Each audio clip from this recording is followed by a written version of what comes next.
A show of unity in Paris from US President Donald Trump and French President Emmanuel Macron. The two leaders attempting to move past comments about European security that threatened to divert attention away from Armistice Day commemorations.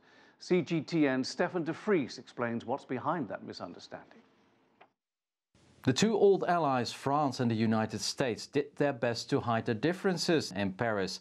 But nevertheless, Donald Trump was a little bit insulted because Emmanuel Macron earlier this week said in a radio interview that he was afraid of cyber attacks, not by Russia, by China, but also by the United States.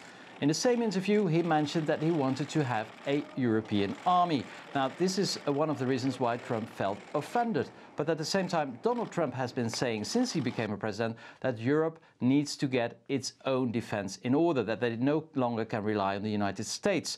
We're getting along from the standpoint of fairness, and I want it to be fair. We want to help Europe, but it has to be fair. Right now, the burden sharing has been largely on the United States. I do share President Trump's view that we need a much better burden sharing within NATO. And that's why I do believe that my proposals for European defense are totally consistent with that, because it means more Europe within NATO, more capacity, in order to take our part of the burden. And I think it's very fair and it's very important. So there was a misunderstanding. They took it away. They did their best to show that they're still very good friends. Donald Trump will stay in Paris over the weekend, so there's plenty of time to make up between the two old allies, France and the United States.